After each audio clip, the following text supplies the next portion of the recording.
Nós vamos ler Gênesis. Nós vamos ler o capítulo 1.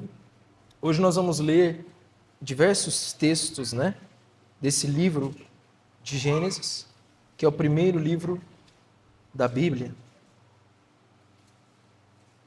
E antes de ler, nós vamos a Deus em oração, rogando a Ele por esse sermão. Amém? Feche os olhos então, baixe sua cabeça, vamos orar. Senhor, santo e majestoso Deus, nos colocamos agora, mais uma vez, diante do Senhor, submissos, reverentes e ansiosos. Sim, ansiosos. Não pelas coisas dessa terra ou pelo dia de amanhã, mas ansiosos pela palavra do Senhor, sendo pregada, ministrada e caindo em boa terra no nosso coração, germinando, brotando e produzindo muitos frutos, Senhor, 30, 60 e 100 por um. Senhor, abre o nosso coração, ara essa terra que é a nossa alma, Senhor, o nosso coração. Despedaça os pecados, elimina as ervas daninhas da maldade e semeia, Senhor, nessa noite em boa terra. Como aqueles gregos que procuraram os discípulos e disseram a eles: Senhor, queremos ver Jesus. Que nessa noite, Senhor, nós possamos ver Jesus. Que ninguém mais brilhe, seja lembrado ou exaltado nessa noite, mas somente o Teu santo nome, mas somente o Senhor Jesus Cristo, que é o nosso bendito e glorioso Salvador. Oramos assim, no nome do Senhor. Amém. Irmãos, nós estamos no mês de dezembro. Mês de dezembro é um mês de festa, mês de comemoração, mês de preparação. No calendário litúrgico, que é o calendário cristão adotado por muitas igrejas, essa época de dezembro, esse período, é chamado de Advento. Advento. O Advento é um período de preparação da igreja para a chegada do Natal, para a celebração do Natal. Por assim dizer, nós preparamos o nosso coração para a chegada do Senhor. E muitos pregadores, irmãos, ao falarem sobre o Natal, eles, nesse período, o que eles fazem? Eles abrem o Novo Testamento e nos contam a história de uma jovem, de uma mulher, de uma virgem que vivia ali na região da Galileia e que foi surpreendida pela visita de um anjo. E esse anjo deu uma notícia para ela que mudou completamente a vida dessa jovem chamada Maria. Porém, a redenção, o Natal, a história da salvação não começa ali. A história da salvação não começa quando o anjo visita Maria. A Bíblia, nós temos que ter noção, a Bíblia é um livro como se fosse um drama de 2 atos, em 2 partes, Antigo e Novo Testamento. E se ao falar sobre o Natal, se nós começarmos a contar a história do Natal, abrindo as nossas Bíblias no Novo Testamento, é a mesma coisa de você assistir a um jogo de futebol, mas começar a assistir do intervalo para frente. Você já perdeu 45 minutos de partida. Então, nós não podemos simplesmente começar no Novo Testamento. Por isso, no nosso período de preparação para o Natal e para o Ano Novo, nós vamos começar a contar a história da redenção do começo. E é por isso que eu pedi para você abrir a sua Bíblia em Gênesis, porque Gênesis é o livro dos princípios. E é esse princípio, então, que nós vamos observar, e eu quero mostrar para você o Senhor, Jesus, o Messias, em várias passagens de Gênesis, e como a Bíblia anuncia o nascimento de Jesus desde muito antes de chegarmos ao Novo Testamento. Então nós vamos ler Gênesis capítulo 1, versículo 1, que diz o seguinte: no princípio criou Deus os céus e a terra. A terra, porém, estava sem forma e vazia. Havia trevas sobre a face do abismo, e o Espírito de Deus pairava por sobre as águas. Disse Deus: haja luz, e houve luz. Disse Deus. Irmãos, aqui nós vemos que, como eu disse, os preparativos para o Natal começam muito antes dos evangelhos. A história da salvação, na verdade, começa na criação. Deus está na criação, o texto diz que a terra ela era sem forma e vazia, que o Espírito de Deus pairava por sobre a face do abismo, ou por sobre os oceanos, as águas.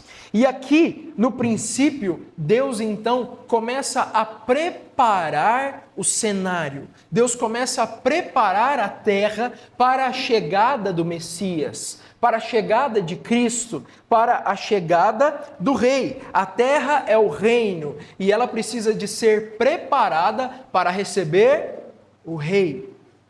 Então, antes da vinda, o reino precisa de ser inaugurado, o caminho precisa de ser aberto.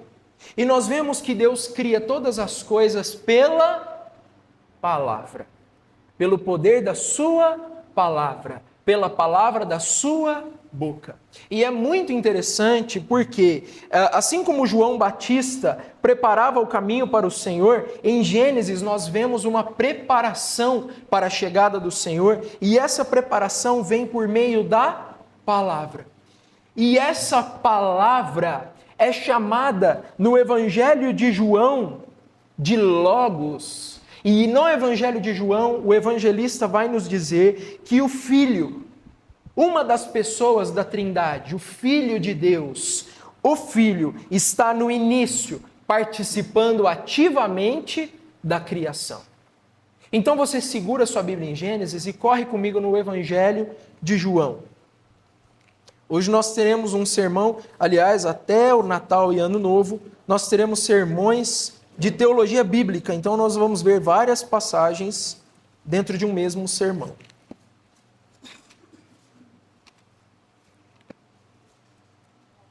Evangelho de João, capítulo 1.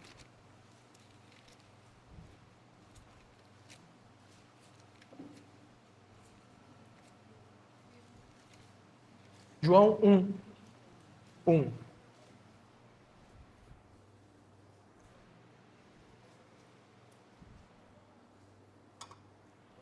Assim como lemos os 3 primeiros versículos de Gênesis 1, vamos ler os 3 primeiros de João 1, que diz: no princípio, ou seja, vocês conseguem perceber um paralelo entre João e Gênesis?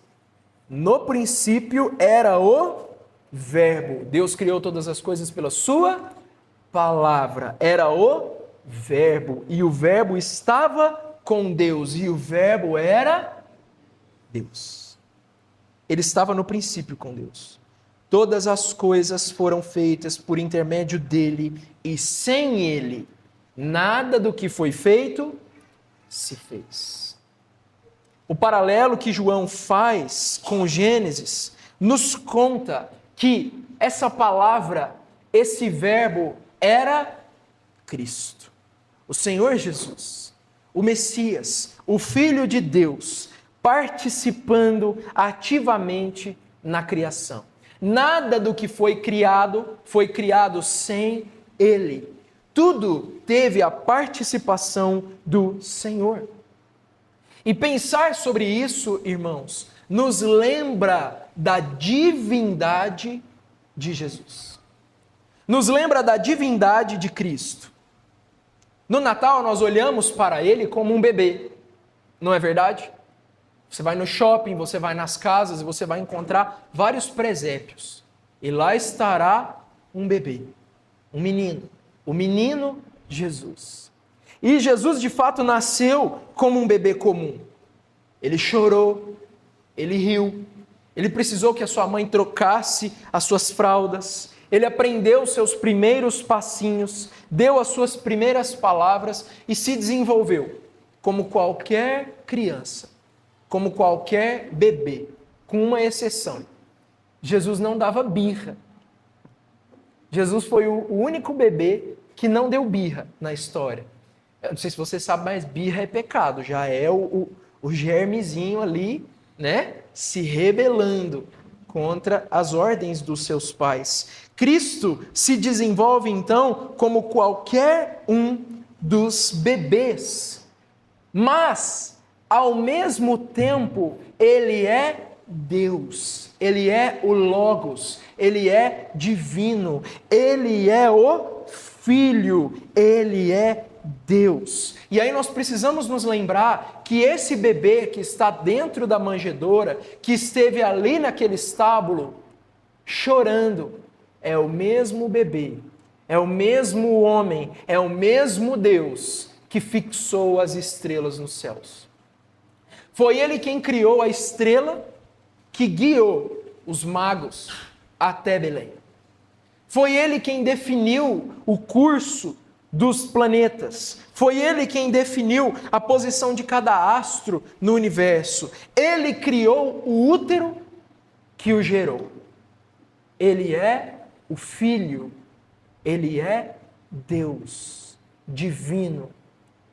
Ele é Deus.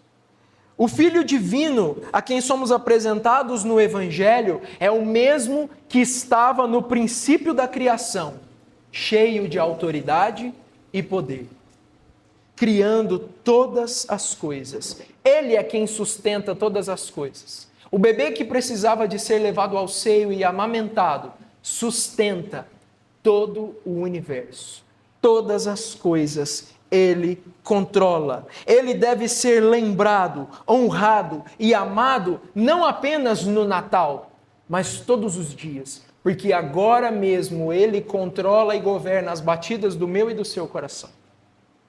Agora mesmo Ele segura nas mãos o universo. Agora mesmo Ele sustenta todas as coisas. Você tem vivido para honrar o Messias, para honrar o Senhor, para honrar o Criador dos céus e da terra? Ele é o Filho.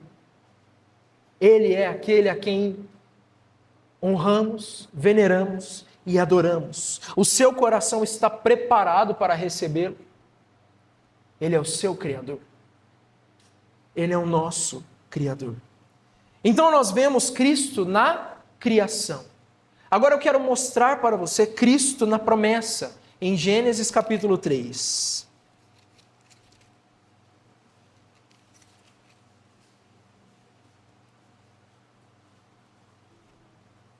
O texto diz o seguinte: porém inimizade entre ti e a mulher, entre a tua descendência e o seu descendente. Este te ferirá a cabeça, e tu lhe ferirás o calcanhar. Avançando então para o capítulo 3 de Gênesis, encontramos a criação, mas especialmente a humanidade em apuros. Adão e Eva, o primeiro casal, agora estão em apuros. A criação como um todo agora está em apuros. Por quê? Porque Adão e Eva, de forma rebelde e orgulhosa, quebraram o pacto feito com o Senhor.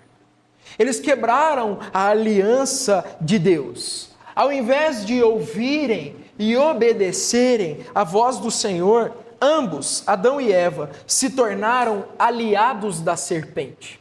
Se uniram a Satanás, se uniram ao diabo e quebraram completamente o pacto das obras.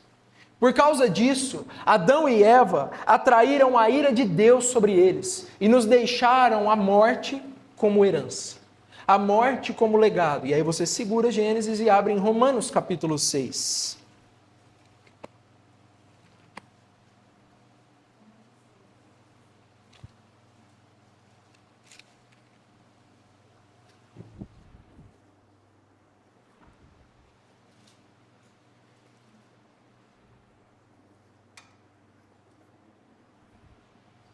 Romanos capítulo 6, versículo 23, vai dizer o seguinte: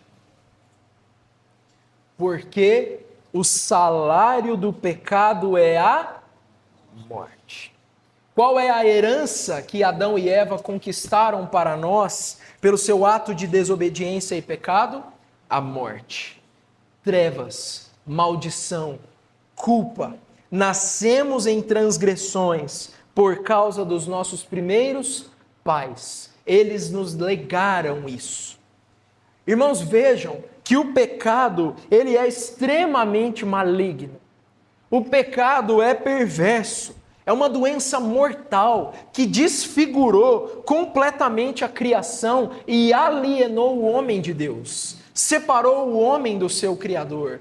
Nós fomos apartados de Deus. Como a lepra se apega ao homem, contaminando ele por inteiro, consumindo e corroendo os seus membros, contaminando e destruindo até a morte. Como a lepra faz isso, o pecado se apegou a nós. O pecado se agarrou em cada um dos nossos membros e nos leva à morte. E por causa dele nós somos tirados do arraial e separados de Deus.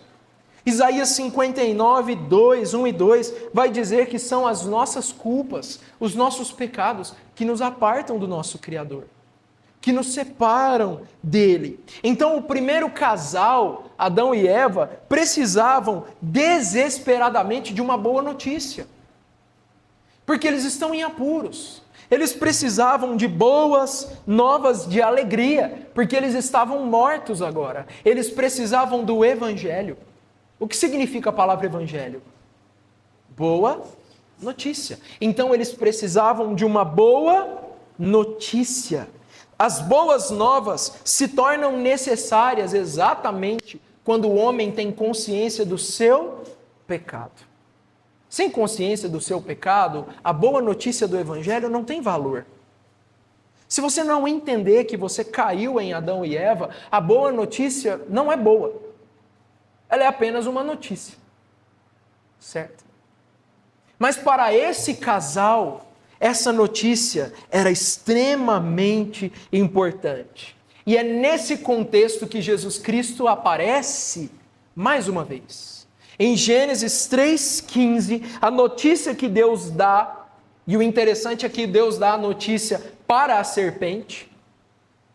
A notícia que Deus dá é que ele daria para a mulher um descendente do sexo masculino, um menino, um filho, um descendente homem que pisaria na cabeça da serpente, que esmagaria a cabeça de Satanás. O mesmo Deus Trino que nos criou, agora se envolve ativamente com a sua criação para a nossa salvação. Agora ele vem em nosso socorro. Agora ele vai colocar em execução o seu plano eterno de redenção. O seu plano eterno de salvação. Se antes nós vimos Cristo como Criador, em Gênesis 1, agora nós o enxergamos como Redentor, como Salvador, como Messias prometido, para livrar a humanidade caída em Adão, para tirar-nos da escravidão do pecado. O menino na manjedoura é muito mais do que um bebê fofinho, ele é um herói de guerra. O menino na manjedoura, ele é o grande campeão que triunfaria sobre Satanás e destruiria o poder da morte. Ele é o Messias, o nosso Salvador. Ele é o escolhido para reverter os efeitos da queda, para nos curar dessa doença mortal que é o pecado. Dessa lepra que se apegou a nós e tem nos contaminado até os ossos. É Cristo o Salvador. Como isso traz esperança para você? Como isso pode encher o seu coração de fé? Cristo apresentado nas primeiras páginas como a promessa de Deus para a nossa salvação. Avance um pouco para Gênesis capítulo 6 agora.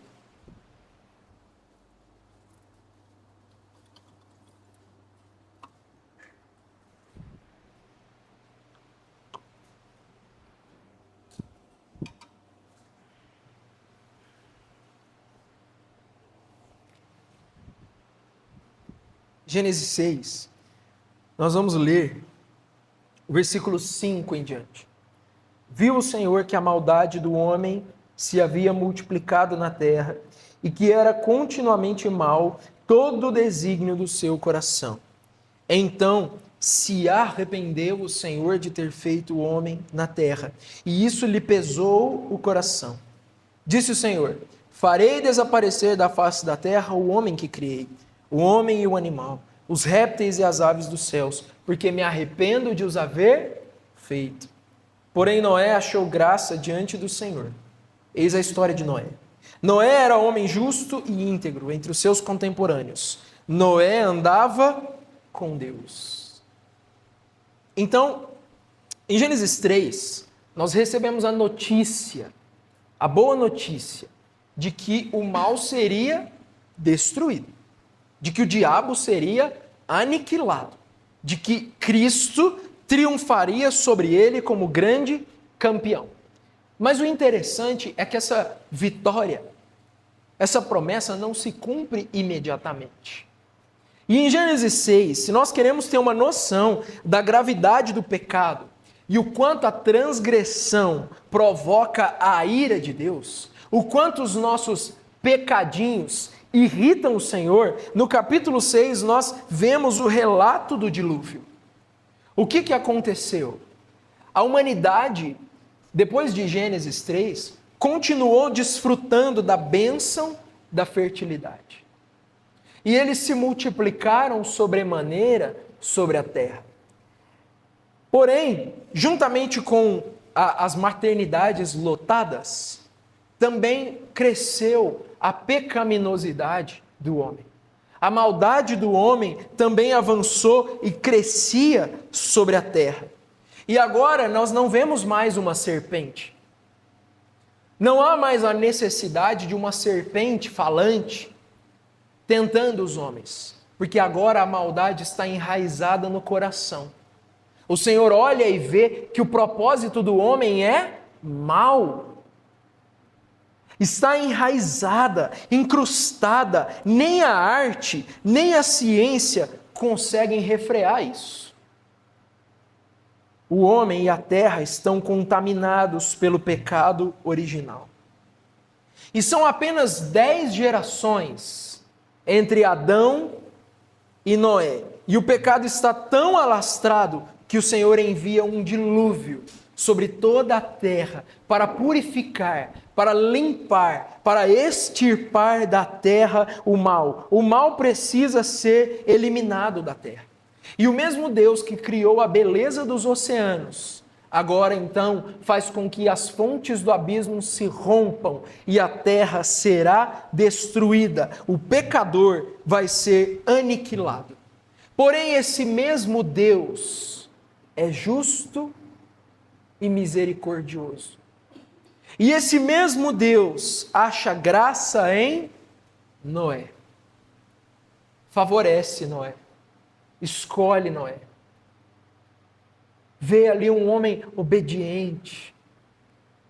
Preserva esse homem, escolhe esse homem. Um justo solitário, nadando contra a maré da corrupção. Esse homem é separado por Deus e colocado pelo Senhor com a sua família dentro de uma arca de madeira. Dentro de uma arca, um barco de madeira. E para eles a arca representava a salvação. O que isso tem a ver com Cristo? Por que isso aponta para o Senhor e para o Natal? O que isso tem a ver? Meus irmãos, tudo na Bíblia está conectado. Porque o nosso Salvador, assim como Noé, foi colocado dentro de uma pequena arca de madeira no dia do seu nascimento, que era uma manjedoura, que estava localizada em um estábulo numa noite fria de Belém. E no dia da sua morte, Cristo também é colocado sobre uma cruz pesada de madeira. A nossa salvação hoje não depende de uma arca, um barco, mas depende de olharmos para uma cruz de madeira. Depende de olharmos para aquela cruz no Calvário. Depende de olharmos para o sacrifício do Senhor. E ali, naquela cruz de madeira, nós encontramos um Salvador muito melhor do que Noé. Muito superior. Por quê? Porque Ele nos salva de algo mais terrível do que o dilúvio. Ele nos salva do inferno. Ele nos salva do lago que arde com fogo e enxofre. Como Noé, você está disposto a obedecer e se agarrar a essa cruz de madeira? Você está disposto a olhar para aquela pequena manjedoura e identificar lá o seu Salvador humilde, pequenininho, mas que sustenta o universo na palma das suas mãos? Você está disposto a, pela fé, compreender que é um pecador e Deus seria justo em mandar o dilúvio sobre a sua cabeça, mas Ele propõe para mim e para você uma salvação por meio da cruz, na qual nós podemos nos apegar e confiar para a salvação eterna das nossas almas? Vocês conseguem enxergar que, assim como Noé, Cristo foi um santo solitário e percorreu o caminho que nós não conseguiríamos, mas de forma mais perfeita, superior, elevada? Noé aponta para Cristo. Noé aponta para Jesus. A arca nos lembra da cruz. Agora, vamos ver o que a Bíblia nos reserva em Gênesis capítulo 12, então.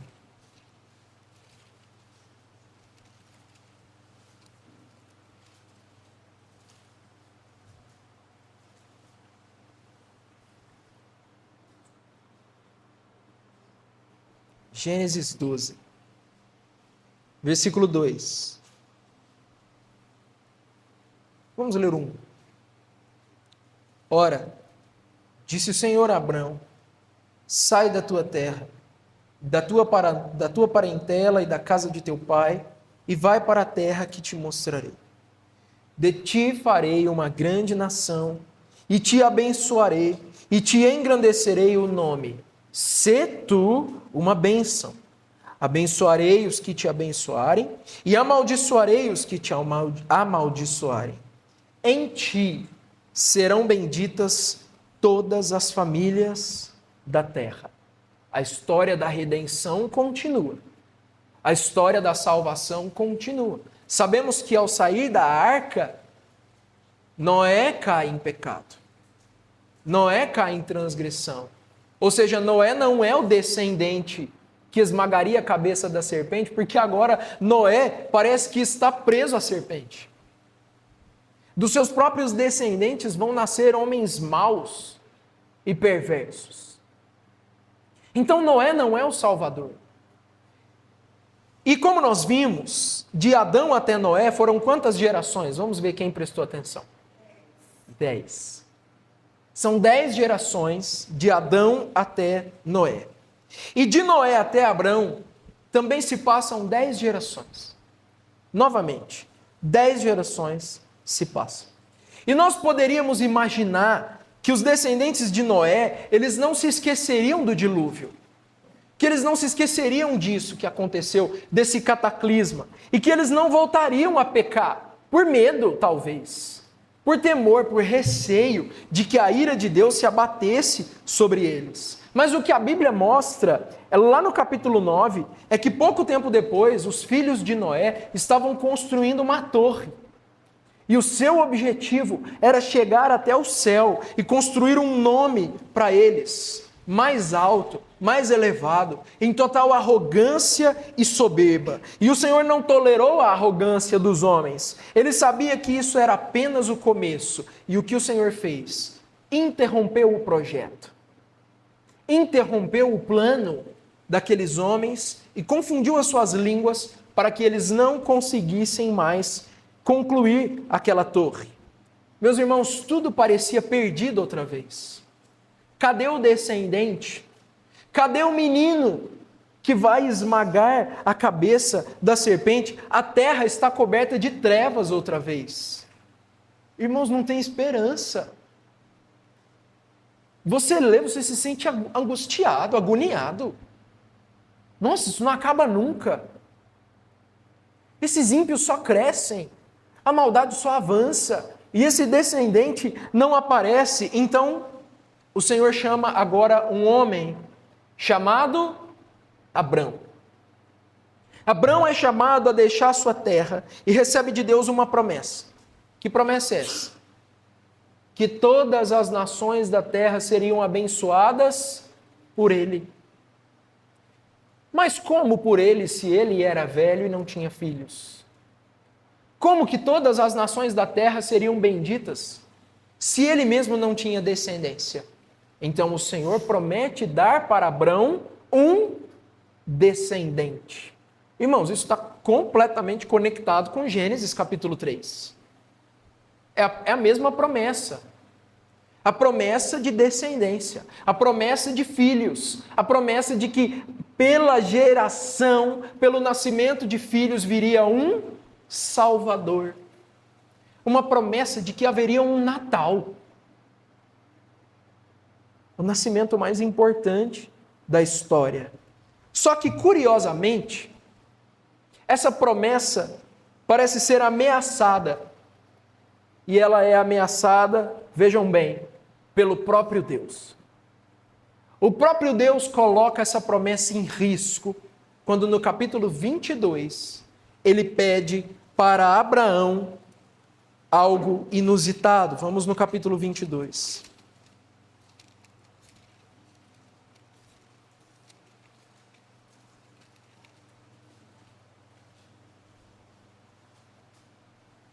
Versículo 1. Depois dessas coisas, pôs Deus Abraão à prova e lhe disse: Abraão, este lhe respondeu: eis-me aqui. Acrescentou Deus: toma teu filho, teu único filho.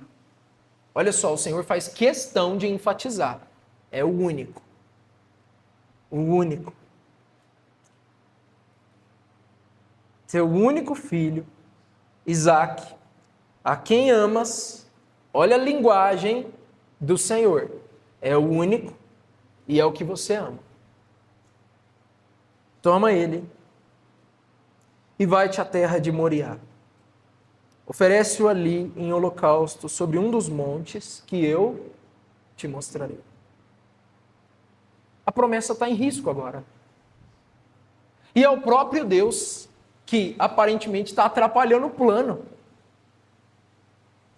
Não é estranho quando Deus faz coisas que parece que nos colocam em risco? Não é estranho quando Deus faz coisas que a gente olha, faz o cálculo e fala: gente, não faz o menor sentido. Por que Deus fez isso? Por que isso aconteceu? E sabe o que é mais surpreendente?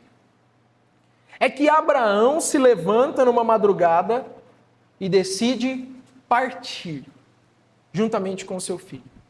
Para fugir? Se lembra de Jonas? Jonas se levanta para fugir. Abraão não. Abraão se levanta numa madrugada e decide partir rumo ao monte Moriá.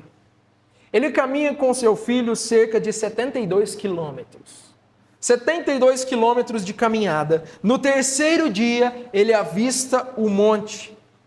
Isaque, olha o 4. Ao terceiro dia, erguendo Abraão os olhos, viu o lugar de longe. Então disse a seus servos: esperai aqui com o jumento, eu e o rapaz iremos até lá, e havendo adorado, voltaremos para junto de vós. Tomou Abraão, prestem atenção nos elementos do texto. Por favor, não leiam com rapidez a Bíblia. Tomou Abraão a lenha do holocausto e a colocou sobre Isaque, seu filho. Bom, se você prestou atenção na pregação até aqui, você já conseguiu fazer a conexão. Abraão pega a lenha e coloca sobre os ombros do seu filho Isaque. E eles então começam a subir a montanha, o monte. E eles estão subindo quando Isaque pergunta: pai, tem lenha? tem tudo. Cadê o cordeiro? Onde que está o cordeiro que nós iremos sacrificar? E a resposta de Abraão é: Deus proverá. Deus proverá para si. O cordeiro não é para nós, é para si. Porque o sacrifício não é para nós, o sacrifício é para Deus. Então Deus proverá para si o cordeiro. No cume do monte, quando Abraão estava prestes a fazer o impensável, erguendo o cutelo então para sacrificar o seu filho, o Senhor intervém e impede Abraão. Ele entende, ele diz: Abraão, tudo bem, já vi. E Deus fornece para Abraão um carneiro. O texto diz o seguinte, no 12: então lhe disse: não estendas a mão sobre o rapaz e nada lhe faças, pois agora sei que temes a Deus, porquanto não me negaste o filho, o teu único filho. Tendo Abraão erguido os olhos, viu atrás de si um carneiro. Não é cordeiro. Carneiro. Porque aquele não é o cordeiro. Aquele é só o carneiro. O cordeiro é aquele que João Batista, em João capítulo 1, lá nos versículos 29, João Batista vai olhar um homem caminhando e vai dizer: eis o Cordeiro de Deus, que tira o pecado do mundo. Eis o Cordeiro de Deus. Assim como Isaac, o Cordeiro de Deus, Cristo, o Messias, carregou sobre as suas costas a lenha do sacrifício. Carregou sobre as suas costas a madeira. Porém, diferente de Isaac, ele foi imolado. Ele foi morto. Ele foi sacrificado pelo seu próprio pai.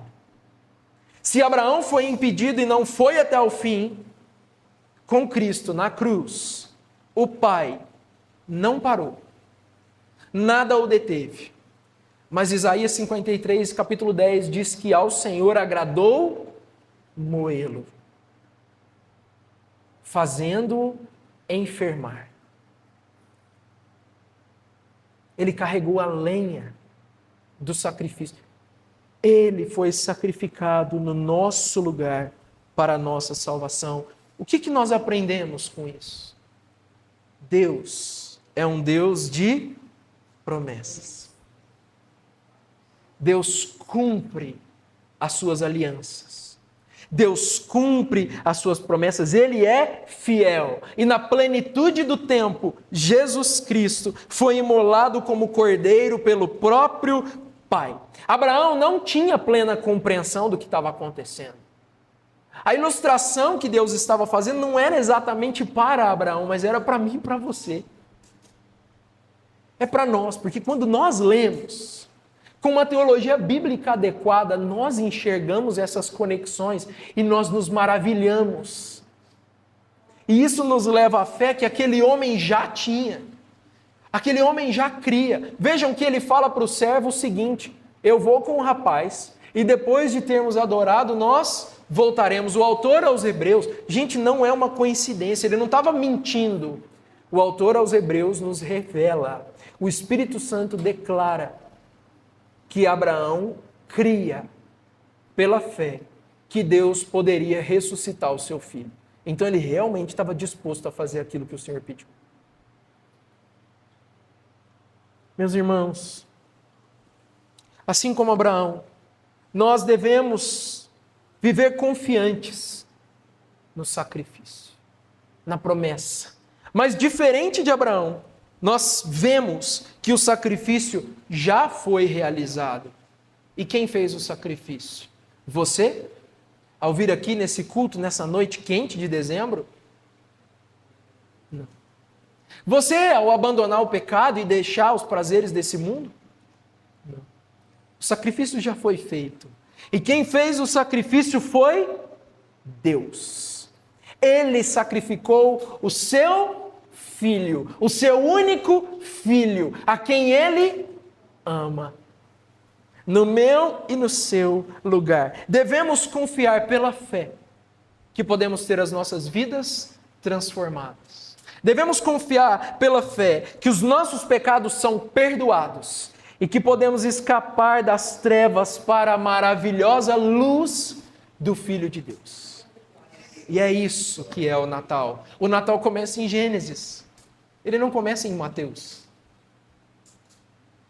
E nós veremos na semana que vem que o Natal, ele percorre todas as páginas do Antigo Testamento, até culminar no nascimento desse menino chamado Jesus, a quem nós amamos e entregamos as nossas vidas. Amém?